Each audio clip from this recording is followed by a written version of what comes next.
नमस्कार साथियों, स्वागत है आप सबका हमारे यूट्यूब चैनल डिसाइड 9920 पर। आज अपन कक्षा 10वीं की जो विज्ञान है उसका जो पहला चैप्टर है रासायनिक अभिक्रियाएं एवं समीकरण, इस समीकरण का रिवीजन करने जा रहे हैं। मतलब इस चैप्टर का रिवीजन करने जा रहे हैं। शॉर्ट तरीके से रिवीजन करेंगे, तो फटाफट इसका रिवीजन करते हैं। देखिए आप पूरा कंप्लीट रिवीजन करने वाले हैं आज इसका। देखिए आप रासायनिक अभिक्रिया और समीकरण क्या होती है इसको समझे, उससे पहले अपन एक चीज समझते हैं, परिवर्तन क्या होता है। किसकी बात करते हैं? सर्वप्रथम परिवर्तन की बात करते हैं। देखो परिवर्तन क्या है, कोई भी पदार्थ है, किसी पदार्थ का एक अवस्था से दूसरी अवस्था में बदलना, दूसरी अवस्था में बदलना क्या कहलाता है? परिवर्तन कहलाता है। क्या कहलाता है? परिवर्तन कहलाता है। एक अवस्था से दूसरी अवस्था में बदलना क्या कहलाता है? परिवर्तन कहलाता है। सर कैसे कहलाता है? देखो बताओ। देखो ये जैसे मान लो आपके पास जल है और इसको आपने फ्रिज में रख दिया और ये ठंडा हुआ, और ठंडा होने के बाद में किसमें बदल गया? बर्फ में बदल गया। तो देखो जल कौन सी अवस्था में होता है? सर द्रव अवस्था में होता है। बर्फ कौन सी अवस्था में होता है? सर ठोस अवस्था में होता है। तो देखो ठंडा करने के कारण द्रव अवस्था से ठोस अवस्था में बदल गया, मतलब द्रव अवस्था से ठोस अवस्था में बदलना ही क्या कहलाता है? परिवर्तन कहलाता है। इस प्रकार पदार्थों का एक अवस्था से दूसरी अवस्था में बदलना क्या कहलाता है? परिवर्तन कहलाता है। चलो एक और उदाहरण लेते हैं। कभी आपके घरों में ऊंचे वगैरह आते होंगे तो आप कपूर कपूर का उपयोग करते होंगे। घरों में पूजा वगैरह करने के लिए कपूर का उपयोग किया जाता है। जब आप इस कपूर को जलाते हो तो ये डायरेक्ट दहन करने पर ये डायरेक्ट किस में बदल जाती है? गैस में बदल जाती है। तो देखो कपूर कौन सी अवस्था में होती है? ठोस अवस्था में होती है। और गैस कौन सी अवस्था में होती है? गैसीय अवस्था में होती है। गैसीय अवस्था में होती है। तो देखो इस कपूर का जलाने पर ठोस अवस्था से कौन सी अवस्था में परिवर्तन हो गया? गैसीय अवस्था में परिवर्तन हो गया। तो इस प्रकार की जो अवस्था परिवर्तन है, इस अवस्था परिवर्तन को इस अवस्था में बदलने को क्या कहते हैं? परिवर्तन कहते हैं। परिवर्तन देखो दो प्रकार के होते हैं। परिवर्तन को अपन दो भागों में बांट सकते हैं। कितने भागों में बांट सकते हैं? दो भागों। पहला है भौतिक परिवर्तन। एक परिवर्तन होता है भौतिक परिवर्तन, और एक परिवर्तन होता है रासायनिक परिवर्तन। देखो बहुत आसान है, रासायनिक परिवर्तन। बस आप वीडियो को देखते रहें और चैनल पर बने रहें, कंप्लीट ये चैप्टर समझ में आ जाएगा। देखो किसकी बात करें अपन? भौतिक परिवर्तन। तीन चीजों के आधार पर समझे आप, एक, दो और तीन। एक, दो और तीन चीजों के आधार पर समझे। पहला भौतिक गुण के आधार पर, दूसरा रासायनिक गुण के आधार पर, और तीसरा संगठन के आधार पर। संगठन के आधार पर ऐसे परिवर्तन जिसमें पदार्थ के केवल भौतिक गुणों में परिवर्तन होता है। पदार्थ के भौतिक गुणों में परिवर्तन होता है, लेकिन रासायनिक गुण और संगठन में कोई परिवर्तन नहीं होता है। रासायनिक गुण और संगठन में कोई परिवर्तन नहीं होता है। उसे अपन क्या कहते हैं? भौतिक परिवर्तन कहते हैं। क्या कहते हैं? भौतिक परिवर्तन कहते हैं। देखो बहुत आसान है। ऐसे परिवर्तन ऐसे परिवर्तन जिसमें भौतिक गुण बदलते हैं। भौतिक गुणों में क्या होता है? परिवर्तन होता है, लेकिन रासायनिक गुण और संगठन में किसी प्रकार का कोई परिवर्तन नहीं होता है। उसे अपन क्या कहते हैं? भौतिक परिवर्तन। देखो इसमें एक और बात याद रखना है, इसमें नया पदार्थ नहीं बनता है। नया पदार्थ नहीं बनता है। नया पदार्थ नहीं बनता है।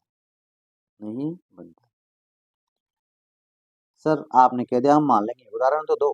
देखो उदाहरण देखो, आपने अपने दैनिक जीवन में देखा होगा, जल होता है, जैसे अपन इसको ठंडा करते हैं तो ये किस में बदल जाता है, बर्फ में बदल जाता है।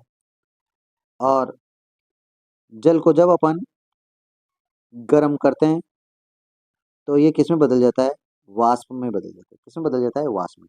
तो देखो, जल का सूत्र भी क्या है, H2O ही है। बर्फ का सूत्र भी क्या है, H2O ही है। और वाष्प का सूत्र भी क्या होता है, H2O ही होता है। तो बताओ, इस जल का भौतिक परिवर्तन हुआ है, जल किस में बदल गया, बर्फ में बदल गया। जल ही किस में बदल गया, वाष्प में बदल गया। लेकिन जो इसके रासायनिक गुण है और इसका जो संगठन है, संगठन मतलब ये किस किस से बना है, जैसे हाइड्रोजन के दोनों और ऑक्सीजन से बना है, तो ये इसमें कोई प्रकार का कोई परिवर्तन है नहीं हुआ है। इसलिए ऐसे परिवर्तन को क्या कहा जाता है, भौतिक परिवर्तन कहा जाता है। एक और उदाहरण ले सकते हो, जैसे आपके स्कूल में चौक होती है, चौक।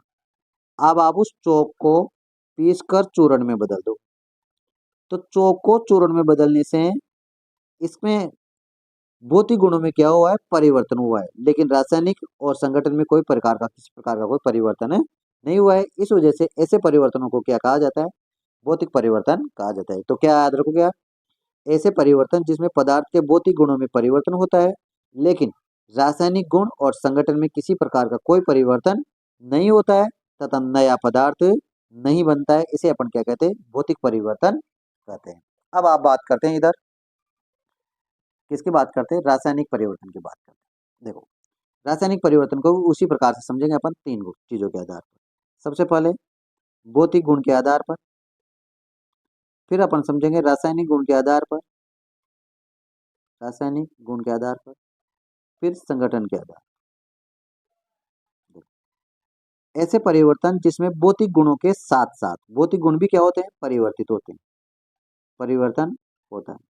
भौतिक गुणों में भी क्या होता है, परिवर्तन होता है। और भौतिक गुणों के साथ साथ रासायनिक गुण और संगठन भी क्या होते हैं, बदलते हैं, बदलते हैं।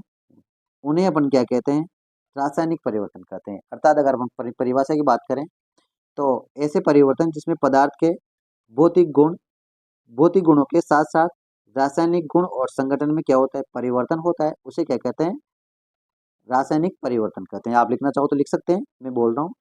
ऐसे परिवर्तन जिसमें पदार्थ के भौतिक गुणों में, भौतिक गुणों के साथ साथ रासायनिक गुण और संगठन में भी परिवर्तन होता है, उसे क्या कहते हैं, रासायनिक परिवर्तन कहते हैं। और इसमें नया पदार्थ बनता है, नया पदार्थ बनता है। क्या बनता है, नया पदार्थ बनता है। परिवर्तन के पश्चात क्या बनता है, नया पदार्थ बनता है। सर इसके उदाहरण, उदाहरण लेते हैं। जैसे मान लो दूध का दही में बदलना, दूध का दही में बदलना। दूध को जमाते हो ना गर्म करने के बाद, तो दूध से दही में बदलना। जैसे फलों का पकना, फलों का पकना। जैसे भोजन का पाचन, भोजन का पाचन। देखो एक बात और ध्यान रखना, जब रासायनिक परिवर्तन होते हैं तो रासायनिक परिवर्तन के कारण को हटाने पर, कारण भौतिक परिवर्तन करते हैं। जब भौतिक परिवर्तन होता है तब भौतिक परिवर्तन के कारण को हटाने पर, कारण को हटाने पर वो पदार्थ अपनी मूल अवस्था में आ जाता है, मूल अवस्था में आ जाता है। लेकिन रासायनिक परिवर्तन में कारण हटाने पर भी, कारण हटाने पर भी पदार्थ मूल अवस्था में नहीं आता है, मूल अवस्था में नहीं आता है, नहीं आता है। जैसे मान लो भोजन का पाचन, अब भोजन का पाचन हो गया तो पाचन होने के बाद में वापस भोजन बना सकते हैं क्या, नहीं बना सकते। फलों का पकना, फल पक गया तो पकने के बाद में उसको कच्चा कर सकते हैं क्या, नहीं कर सकते। दूध का दही बदलना, दही में बदल गया तो दही को वापस दूध बना सकते हैं क्या, नहीं बना सकते। तो कारण हटाने पर भी वापस मूल पदार्थ को प्राप्त नहीं किया जा सकता। एक और उदाहरण लिख लो चाहो तो, जैसे कागज का जलना है, मोमबत्ती का जलना है। देखो एक बात याद रखना, मोमबत्ती का पिघलना बहुत इंपॉर्टेंट पॉइंट है। मोमबत्ती का पिघलना,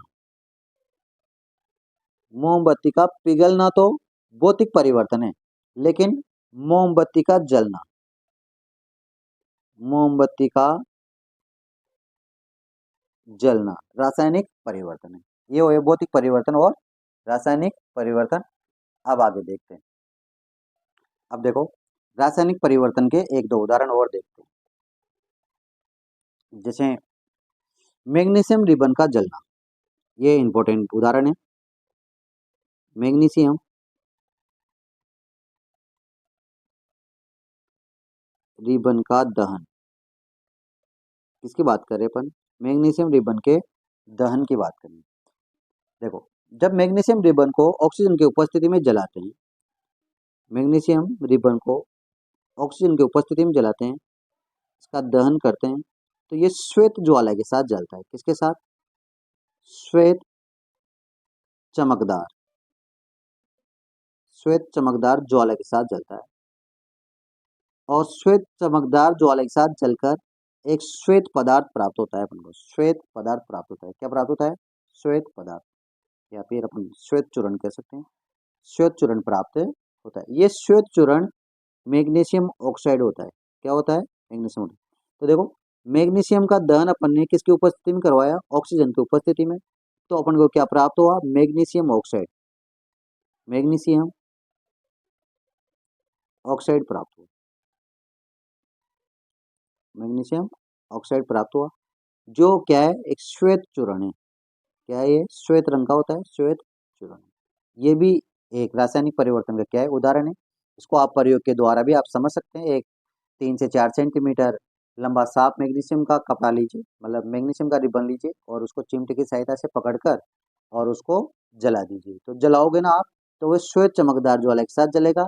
और नीचे एक कटोरी में आप क्या कर लो, उस चूर्ण को इकट्ठा करोगे, तो आपको एक श्वेत चूर्ण प्राप्त होगा, जो क्या होगा?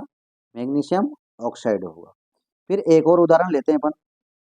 देखो, एक बात और बता दूं मैं आपको, आगे अपन पढ़ेंगे। देखो, यहाँ मैग्नीशियम में ऑक्सीजन जुड़ रहा है। देखो, मैग्नीशियम में ऑक्सीजन का क्या हो रहा है? योग हो रहा है। मैग्नीशियम में ऑक्सीजन का योग हो रहा है, इसलिए मैग्नीशियम का क्या हुआ है? यहाँ उपचयन हुआ है। मैग्नीशियम का क्या हुआ है? यहाँ उपचयन या ऑक्सीकरण हुआ है। ऑक्सीकरण हो रहा है। इस बात को भी आप ध्यान रखें। अब देखो, अगला उदाहरण देखते हैं अपन, दूसरा। ये भी इंपॉर्टेंट उदाहरण है। आपको दानेदार जिंक लेना है। क्या लेना है? दानेदार जिंक। और जब दानेदार जिंक की क्रिया आप या तो HCl अम्ल से करवा दीजिए, या फिर H2SO4 अम्ल से करवा दीजिए, तो क्या होगा?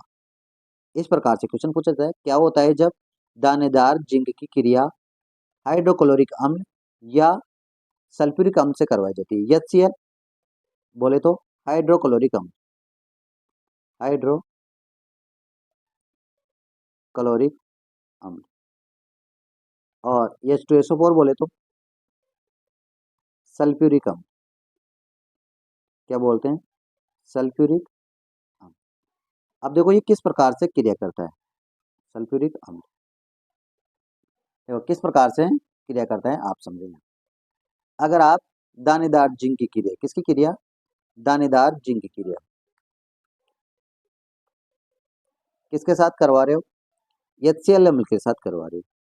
तो 2HCl के साथ अभी क्रिया करवाओगे, तो यहाँ से ये हाइड्रोजन तो क्या हो जाता है? बाहर हो जाता है, और आपके पास प्राप्त होता है जिंक क्लोराइड प्राप्त होता है। क्या प्राप्त होता है? Zinc chloride. और यही क्रिया अगर आप दानेदार जिंक की क्रिया सल्फ्यूरिक अम्ल के साथ करवाते हो, H2SO4 के साथ, तो यहाँ से भी हाइड्रोजन बाहर हो जाता है, हाइड्रोजन गैस बाहर हो जाती है, और ये यहाँ से जिंक सल्फेट बन जाता है। क्या बन जाता है? Zinc sulphate. तो यहाँ तो बना जिंक क्लोराइड, जिंक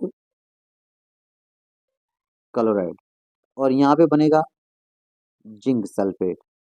अब देखो, अभी अर्धवार्षिक में क्वेश्चन पूछा गया था कि दानेदार जिंक तनु सल्फ्यूरिक अम्ल के साथ क्रिया करके कौन सी गैस उत्पन्न करता है? तो कौन सी गैस उत्पन्न करता है? हाइड्रोजन गैस उत्पन्न करता है। ये दानेदार जिंक के साथ इसकी क्रिया है। अब देखो, अपन दो प्रयोगों के द्वारा देख चुके हैं कि जब परिवर्तन होता है तो पदार्थ के रंग में, रूप में, और उसके संगठन में क्या होता है? परिवर्तन होता है। तो उसी के आधार पर अपन दो चीजों को समझने की कोशिश करते हैं। एक तो है रासायनिक अभिक्रिया। रासायनिक अभिक्रिया क्या होती है? और एक है रासायनिक समीकरण। रासायनिक समीकरण क्या होती है? देखो, समझो, रासायनिक अभिक्रिया, रासायनिक समीकरण। देखो रासायनिक अभिक्रिया किसे कहते हैं? तो रासायनिक अभिक्रिया एक ऐसे परिवर्तन है, ऐसे परिवर्तन जिसमें नए गुणों वाले, नए गुणों वाले पदार्थों का निर्माण होता है। किसका निर्माण होता है? नए गुणों वाले पदार्थों का निर्माण होता है। ऐसे परिवर्तन जिसमें नए गुणों वाले पदार्थों का क्या होता है? निर्माण होता है, उसे अपन क्या कहते हैं? रासायनिक अभिक्रिया कहते हैं। रासायनिक अभिक्रिया कहते हैं। क्या कहते हैं? रासायनिक अभिक्रिया कहते हैं। ऐसे परिवर्तनों को अपन क्या कहते हैं? रासायनिक अभिक्रिया। जैसे मान लो अभी अभी अपन ने देखा है कि जो मैग्नीशियम है कि अभिक्रिया जैसे अपन ऑक्सीजन के साथ करवाते हैं, तो देखो ऑक्सीजन के गुणधर्म अलग हैं, मैग्नीशियम के गुणधर्म अलग है, ऑक्सीजन के गुणधर्म अलग हैं, और आपके पास बना मैग्नीशियम ऑक्साइड, मैग्नीशियम ऑक्साइड। इस मैग्नीशियम ऑक्साइड के गुणधर्म अलग है, तो नए गुण वाले पदार्थ का क्या हुआ है? निर्माण हुआ है। तो इसी को अपन क्या कहते हैं? अभिक्रिया कहते हैं। क्या कहते हैं? अभिक्रिया। अब देखो थोड़ा सा और समझो, इस अभिक्रिया में जो तत्व या फिर जो यौगिक भाग ले रहे हैं, इन यौगिकों को कहते हैं अपन अभिकारक। क्या कहते हैं? अभिकारक। इन्हीं को क्रियाकारक भी कहते हैं। अभिकारक या क्रियाकारक। देखो आप दोबारा, ऐसे यौगिक जो किसी रासायनिक अभिक्रिया में भाग लेते हैं उन्हें क्या कहते हैं? अभिकारक या क्रियाकारक कहते हैं। और क्रिया के पश्चात जो नया पदार्थ बनता है, क्रिया के पश्चात जो नया पदार्थ बनता है, इस नए पदार्थ को कहते हैं उत्पाद। क्या कहते हैं? उत्पाद कहते हैं। अब देखो, इन्हीं के द्वारा अपन रासायनिक समीकरण को समझते हैं। किसको समझते हैं? किसी रासायनिक अभिक्रिया के अभिकारकों को और उत्पादों को उनके प्रतीकों और अणुसूत्रों के रूप में, प्रतीकों के रूप में और अणुसूत्रों के रूप में व्यक्त करना क्या कहलाता है? रासायनिक समीकरण कहलाता है। जैसे अपन बात करते हैं इसी समीकरण की, देखो यहाँ क्या था? मैग्नीशियम, तो ये लो साहब मैग्नीशियम। यहाँ क्या है? ऑक्सीजन, तो ये लो साहब ऑक्सीजन। और यहाँ क्या है? मैग्नीशियम ऑक्साइड, ये लो साहब मैग्नीशियम ऑक्साइड। इस प्रकार के रूप में, इस प्रकार प्रतीकों के रूप में लिखना क्या कहलाता है? समीकरण कहलाता है, अर्थात रासायनिक समीकरण कहलाता है। रासायनिक समीकरण कहलाता है। अब देखो ये समीकरण अभी संतुलित नहीं है, तो इस समीकरण को अपन को क्या करना है? संतुलित करना है। तो यहाँ 2 लगा देंगे और यहाँ पर भी 2 लगा देंगे, तो ये समीकरण क्या हो जाएगी? संतुलित हो जाएगी। ये होगी रासायनिक समीकरण और रासायनिक अभिक्रिया। अब देखो, अभी मैंने बात की कि ये रासायनिक अभिक्रिया संतुलित नहीं है, तो इसको संतुलित कर दे। तो मैंने यहाँ 2 और यहाँ 2 लगाकर इसको क्या कर दिया? संतुलित। इसका मतलब रासायनिक समीकरण को संतुलित करना भी आना चाहिए अपने को। तो रासायनिक समीकरण को संतुलित करना सीखते हैं। सबसे पहले तो संतुलित समीकरण होती क्या है? देखो संतुलित समीकरण का मतलब है संतुलित समीकरण। संतुलित समीकरण का मतलब है अभिकारकों एवं उत्पादों में परमाणुओं की संख्या समान हो, परमाणुओं की संख्या समान हो, तो उसे संतुलित समीकरण कहते हैं। संतुलित समीकरण कहते हैं। तो उसे क्या कहते हैं? संतुलित समीकरण कहते हैं। लेकिन अभिकारकों और उत्पादों में परमाणु की संख्या असमान हो, लेकिन अभिकारकों व उत्पादों में परमाणु परमाणुओं की संख्या असमान हो, तो उसे असंतुलित समीकरण कहते हैं। असंतुलित समीकरण कहते हैं। देखो, असंतुलित समीकरण को है ना कंकाली समीकरण भी कहा जाता है।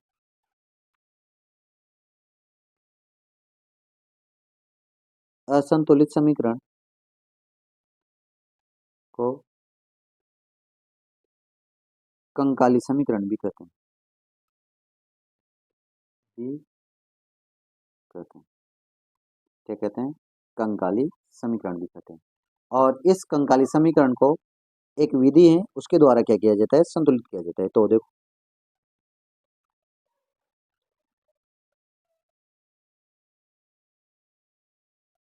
असंतुलित समीकरण को हिट एंड ट्रायल विधि द्वारा संतुलित किया जाता है। हिट एंड ट्रायल विधि द्वारा संतुलित किया जाता है।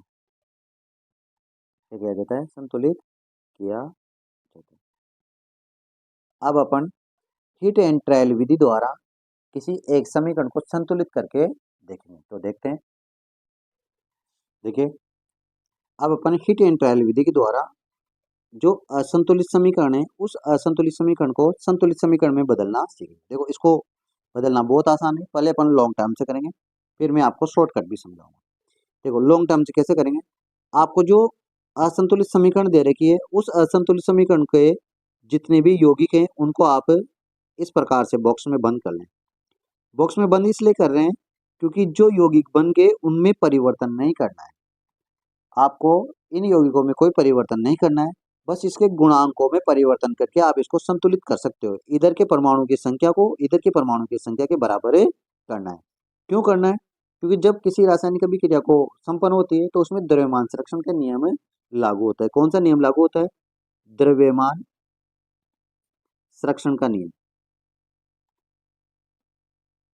लागू होता है। द्रव्यमान संरक्षण का नियम क्या होता है? लागू होता है।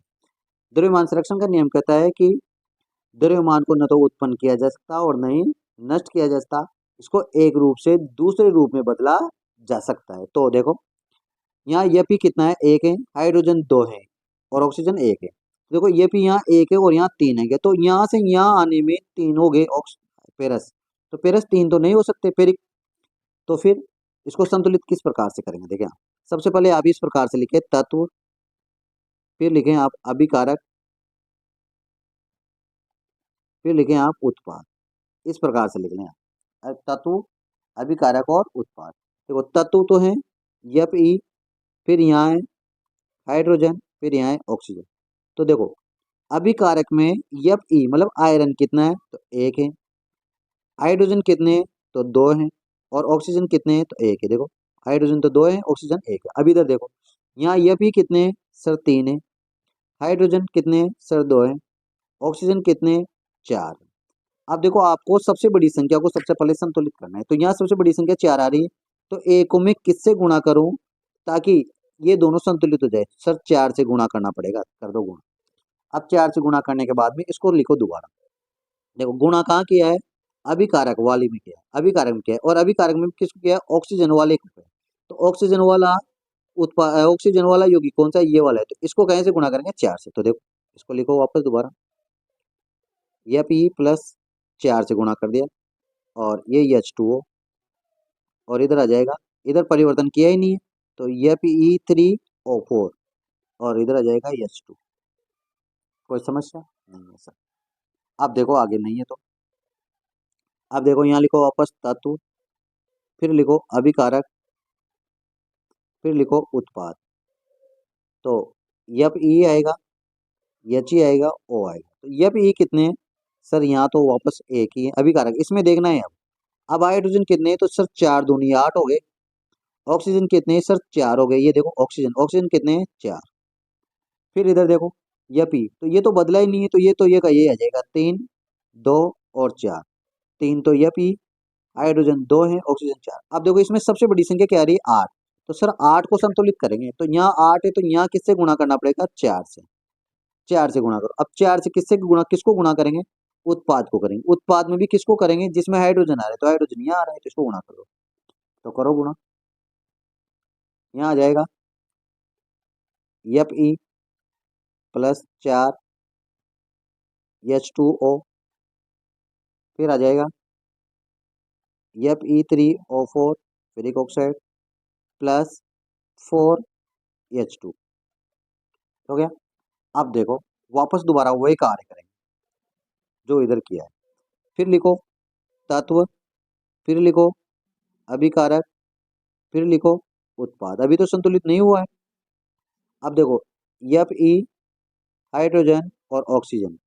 अब देखो अभिकारक में तो कुछ परिवर्तन किया ही नहीं है, तो 1 8 और 4 ऐसा कैसे आ जाएगा? अब इधर परिवर्तन हुआ है, तो एफ ई कितने हैं सर? 3 है। ऑक्सीजन कितने हैं सर? 4 है। ऑक्सीजन कितने हैं यहाँ? 4। फिर हाइड्रोजन कितने हैं सर? 4 दूनी 8 है।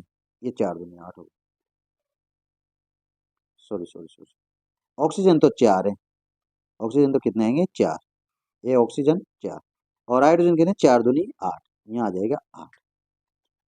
देखो दोबारा, देखो ये पी तो 3 है और ऑक्सीजन कितने हैं? 4। तो ऑक्सीजन 4 है तो ऑक्सीजन वाला लाइन पे लिखेंगे, और हाइड्रोजन 8 है तो हाइड्रोजन वाला लाइन। अब देखो ये दोनों संतुलित हो गए। अब ये बाकी रह गया, तो यहाँ 3 है, तो यहाँ 3 लाने के लिए क्या करना पड़ेगा सर? 3 से गुणा कर दो। कर दो गुणा। अब 3 से गुणा करने के बाद में मैं इधर लिखता हूँ। अब इसको समीकरण को लिखो, तो इसको 3 से गुणा किया ना अभिकारक को, तो यहाँ 3 से गुणा कर दो। 3 एफ ई प्लस 4H2O और इधर आ जाएगा ये Fe3O4 और यहाँ आ जाएगा 4H2। इसको दोबारा लिख लीजिए। बड़ा, अब देखो ये संतुलित हो गया। देखो कैसे हुआ संतुलित? यहाँ भी 3, यहाँ भी 3, 8 8 4 4, तो सब कुछ संतुलित हो गया। तो यहाँ लिखो अब दोबारा संतुलित समीकरण। क्या लिखोगे? संतुलित समीकरण। संतुलित समीकरण लिखो। संतुलित समीकरण क्या आ जाएगी? 3 Fe plus 4H2O, Fe3O4 plus 4H2। यही क्या है? संतुलित समीकरण है। आपको समझ में आ गई होगी। इस प्रकार से आपको किसी भी समीकरण को क्या करना है? संतुलित करना है। चलो अब देखो, आप लोगों को ये 4 समीकरण दे रखी है। इन चारों समीकरणों को आपको घर पे सोल्व करना है। प्रकार या रासायनिक अभिक्रियाओं के प्रकार।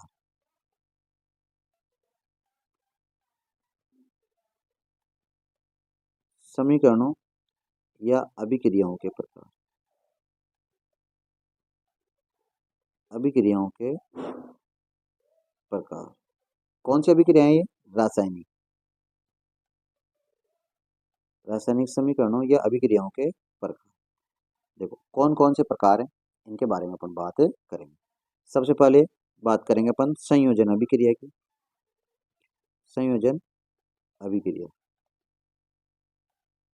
देखो संयोजन अभिक्रिया के बारे में बात करते हैं। संयोजन अभिक्रिया किसे कहते हैं?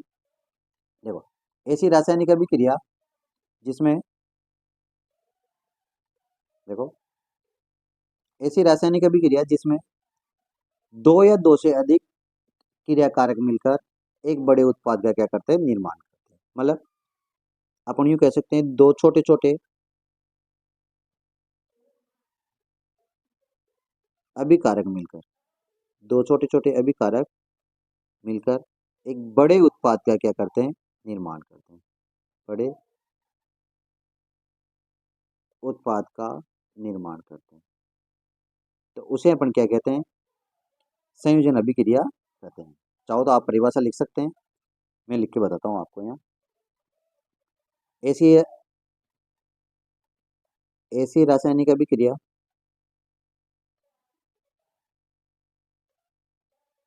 ऐसी रासायनिक अभिक्रिया जिसमें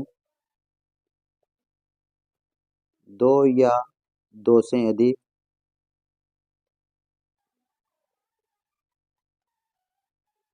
क्रियाकारक या अभिकारक भी कह सकते हैं, क्रियाकारक मिलकर एक बड़े उत्पाद का निर्माण करते हैं उसे संयोजन अभिक्रिया कहते हैं। संयोजन अभिक्रिया कहते हैं।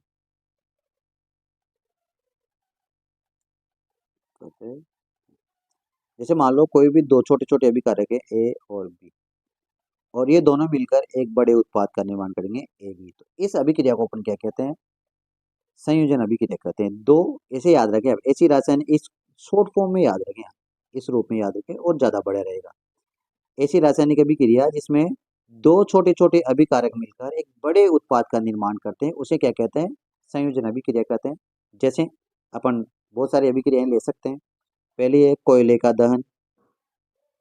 कोयले का दहन, तो कोयले के दहन में क्या होता है? कार्बन को ऑक्सीजन की उपस्थिति में जलाओगे तो आपके पास कार्बन डाइऑक्साइड गैस प्राप्त हो जाएगी।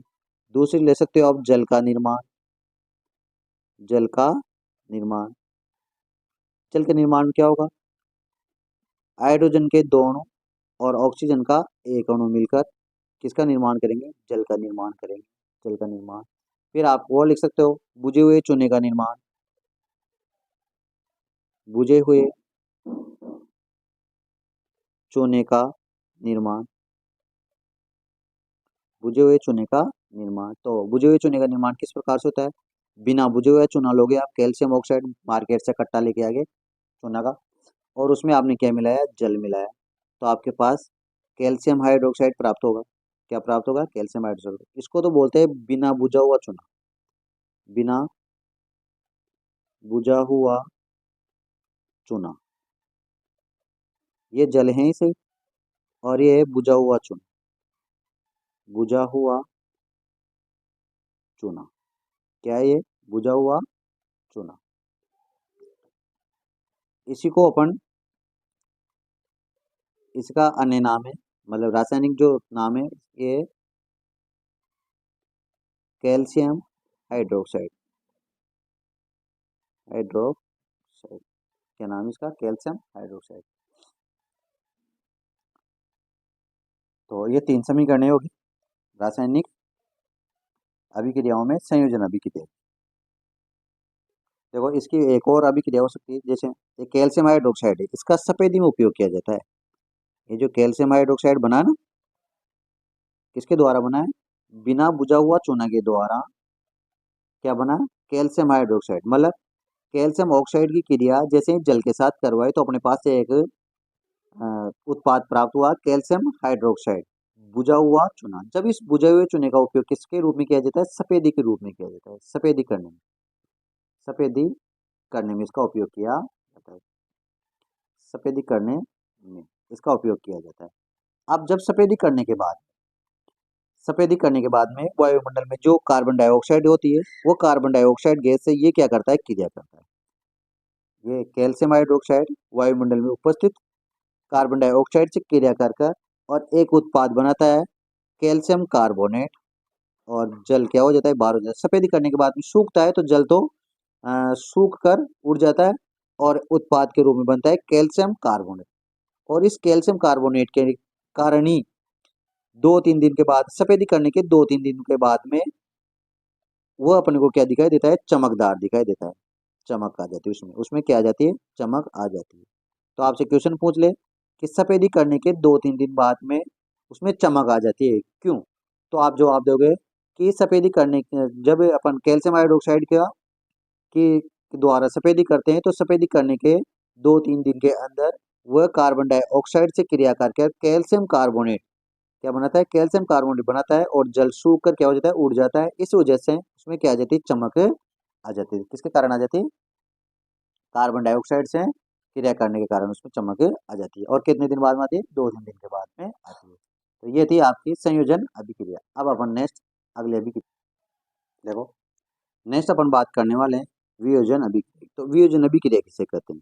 अब देखो संयोजन अभिक्रिया में तो दो छोटे छोटे जो अभिकारक थे वो मिलकर एक बड़े उत्पाद का निर्माण कर रहे थे। लेकिन इसमें क्या होता है, एक बड़ा अभिकारक उष्मा पाकर, एक बड़ा अभिकारक, देखो मैं शॉर्टकट में परिभाषा लिखता हूँ। एक क्या होता है, बड़ा अभिकारक होता है।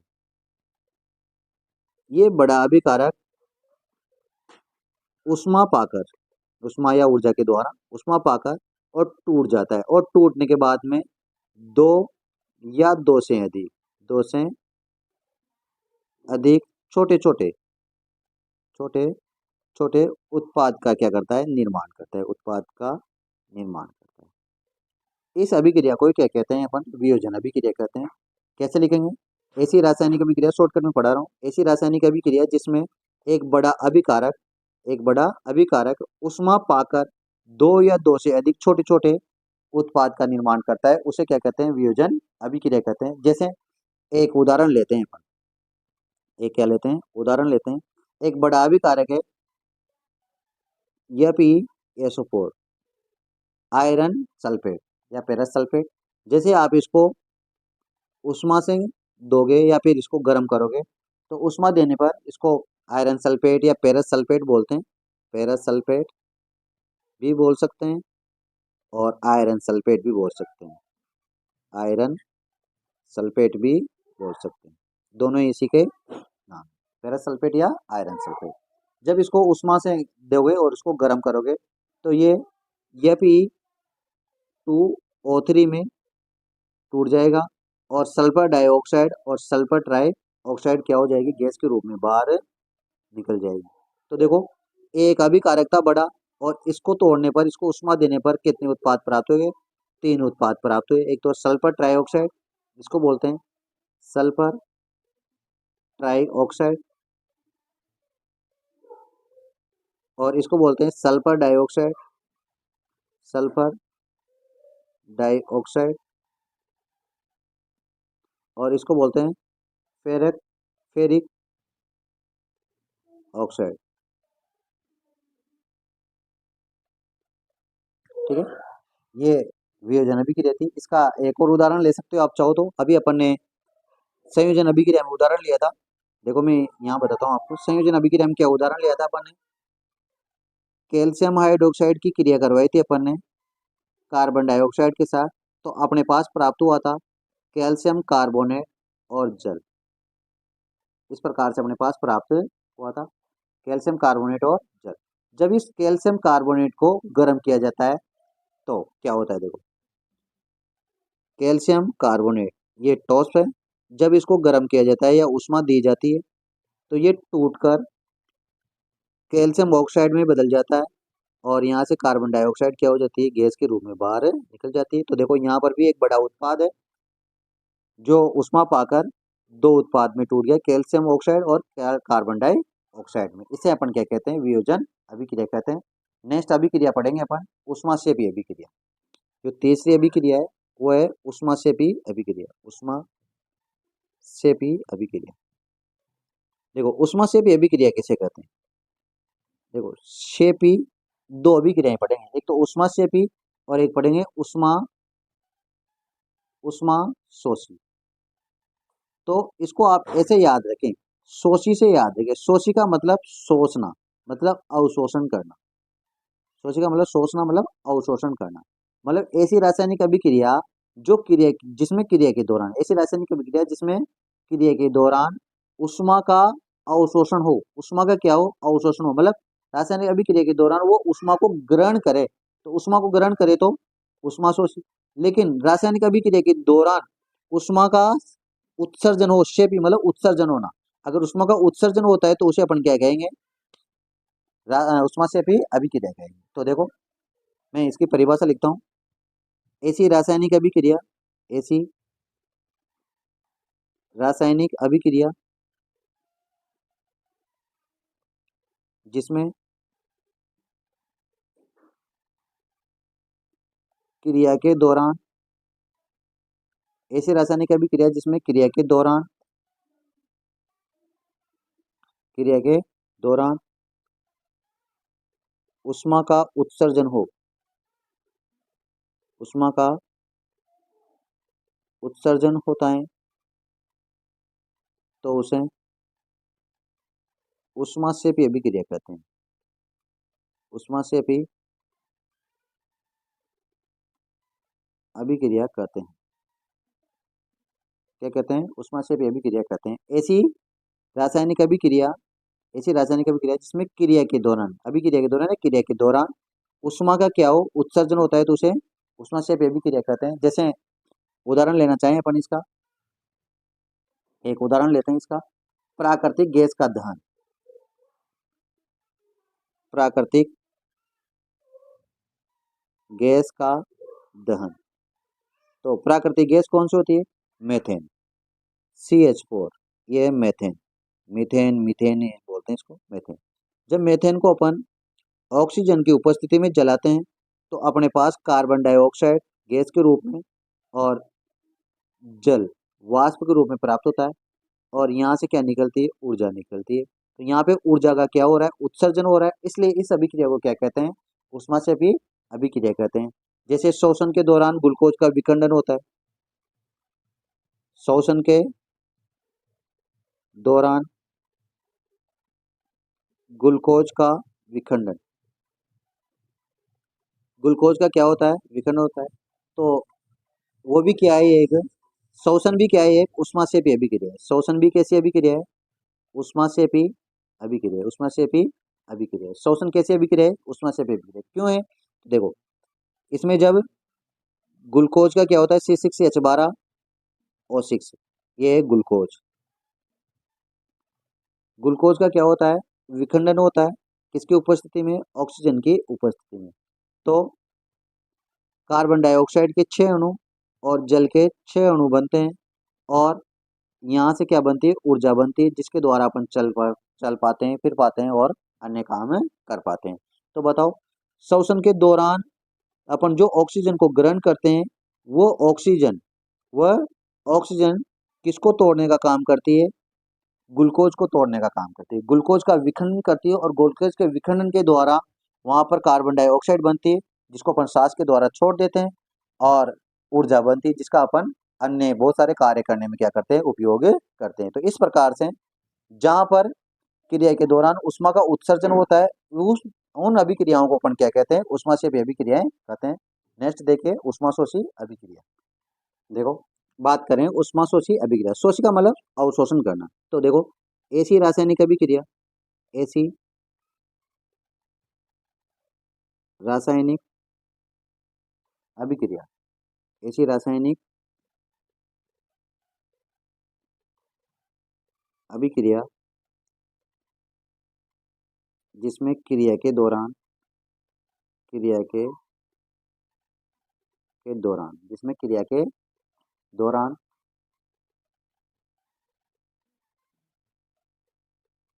उष्मा का अवशोषण होता है, उष्मा का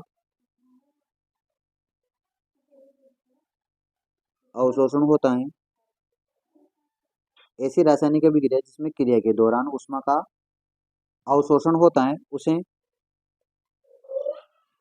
उष्माशोषी अभिक्रिया कहते हैं। उसे क्या कहते हैं? उष्माशोषी अभिक्रिया कहते हैं, अभिक्रिया कहते हैं। जैसे अभी अभी अपन ने पढ़ा है, वियोजन अभिक्रिया पढ़ के आए अपन, जिसमें कैल्शियम कार्बोनेट को तोड़ा था अपन। किसको तोड़ा था? कैल्शियम कार्बोनेट को। तो देखो, इसमें जितने भी वियोजन अभिक्रिया के उदाहरण है ना, वो सारे के सारे उदाहरण आप इसमें काम में ले सकते हो। देखो, मैं बता रहा हूँ आपको, CaCO3 कैल्शियम कार्बोनेट था। इसको संगमरमर भी बोलते हैं, संगमरमर का सूत्र भी यही है। इसको क्या बोलते हैं?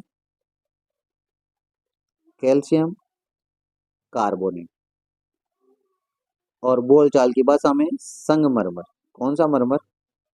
संगमरमर। जब इसको उष्मा देते हैं, गर्म करते हैं, तो अपने पास एक तो कैल्शियम ऑक्साइड प्राप्त होता है, जिसको अपन बिना बुझा हुआ चूना कहते हैं, और कार्बन डाइऑक्साइड बाहर निकलती है। अब देखो, इसको तोड़ने के लिए उष्मा दी ना अपन ने, उष्मा दी तो उष्मा का क्या हो रहा है? अवशोषण हो रहा है। तो देखो, उष्मा के अवशोषण को तो माइनस के द्वारा दर्शाते हैं, और उष्मा के उत्सर्जन को प्लस के द्वारा दर्शाया जाता है। तो ऐसी अभिक्रियाओं को अपन क्या कहते हैं? उष्माशोषी अभिक्रिया कहते हैं। अब नेक्स्ट अभिक्रिया है 5वीं, जिसको अपन कहेंगे विस्थापन अभिक्रिया। कौन सी अभिक्रिया? विस्थापन अभिक्रिया की बात कर रहे हैं अपन। विस्थापन अभिक्रिया। तो विस्थापन अभिक्रिया किसे कहते हैं देखें, इसकी बात करें विस्थापन अभिक्रिया। तो ऐसी रासायनिक अभिक्रिया जिसमें कम क्रियाशील तत्व अधिक क्रियाशील तत्वों को क्या कर देता है, उसके यौगिक से विस्थापित कर देता है, उसे क्या कहते हैं? विस्थापन अभिक्रिया कहते हैं। देखो शॉर्टकट में समझिए आप, कम क्रियाशील तत्व को अधिक क्रियाशील तत्व, अधिक क्रियाशील तत्व उसके यौगिक से विस्थापित कर देता है, विस्थापित कर देता है, तो उसे अपन क्या कहते हैं? क्या कहते हैं? विस्थापन अभिक्रिया कहते हैं। आप चाहो तो इसकी परिभाषा भी अपन लिख सकते हैं। देखो मैं आपको इसकी परिभाषा भी लिखा देता हूँ बड़े तरीके से। ऐसी रासायनिक अभिक्रिया, ऐसी रासायनिक अभिक्रिया जिसमें जिसमें अधिक क्रियाशील तत्व, अधिक क्रियाशील तत्व कम क्रियाशील तत्वों को, कम क्रियाशील तत्व को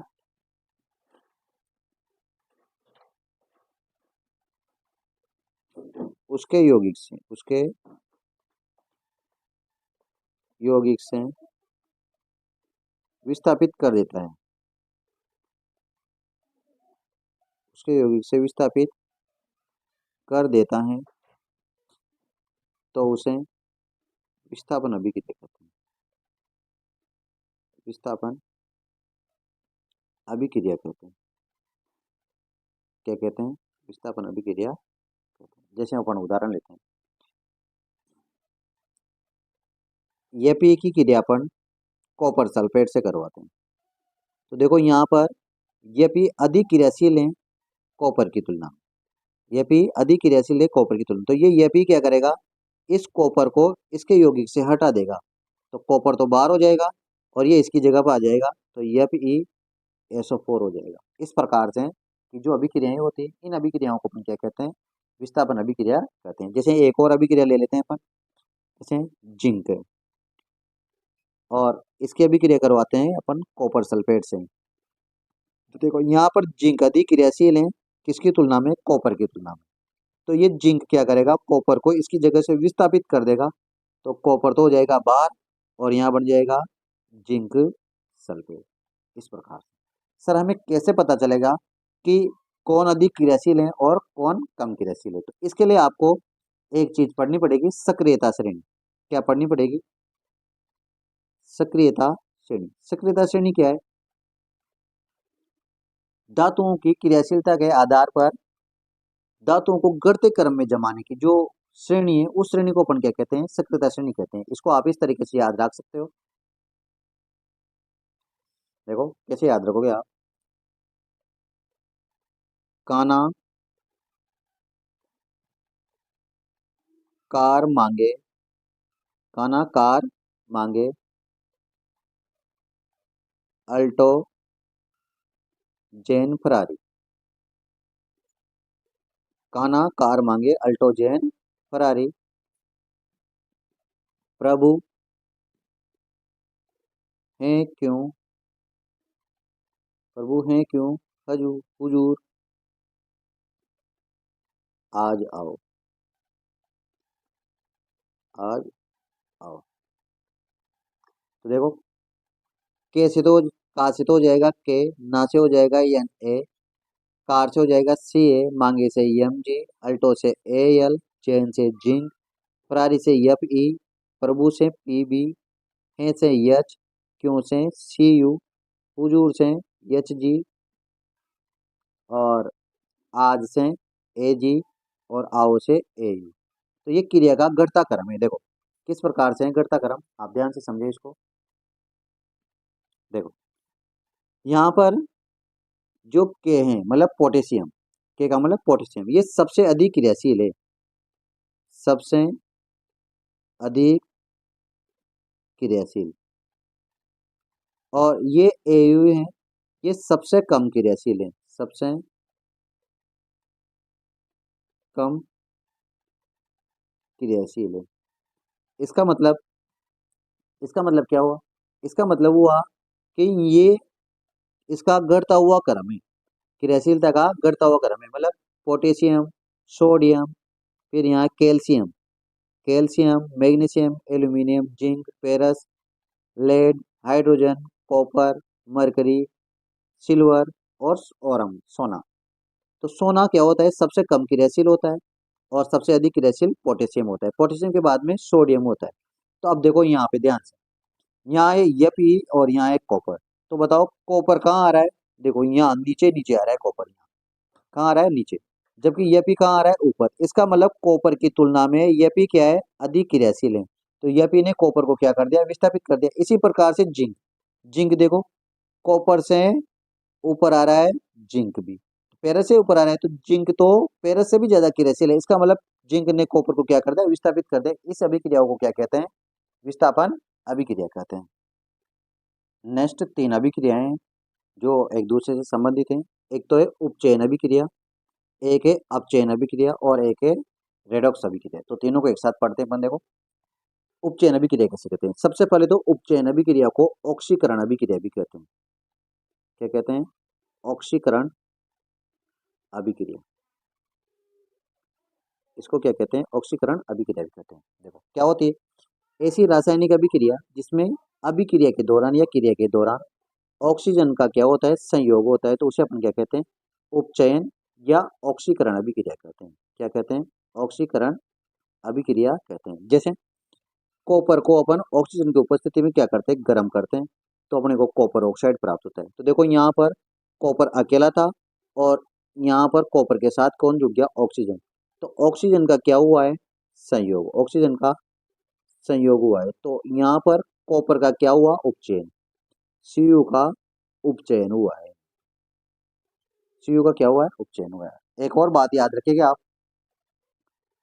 बढ़िया बात है ये, कंप्लीट। यहाँ पर जो कॉपर होता है ना, ये भूरे रंग का होता है। कॉपर का रंग कैसा होता है? भूरे रंग का। कॉपर होता है भूरे रंग का। जबकि जो कॉपर ऑक्साइड है, कॉपर पर जैसे ऑक्सीजन की परत चढ़ती है तो ये कैसा रंग का हो जाता है? काले रंग का हो जाता है, काले रंग का। तो कॉपर भूरे रंग का है, तो ऑक्सीजन के साथ संयोग होने के बाद में ये काले रंग का हो जाता है। ये थी उपचयन अभिक्रिया। ऑक्सीजन का संयोग होता है, उसे क्या कहते हैं? उपचयन अभिक्रिया कहते हैं। फिर नेक्स्ट है, देखो बात करेंगे अपचयन अभिक्रिया। ऐसी रासायनिक अभिक्रिया जिसमें क्रिया के दौरान ऑक्सीजन की क्या होती है? कमी होती है।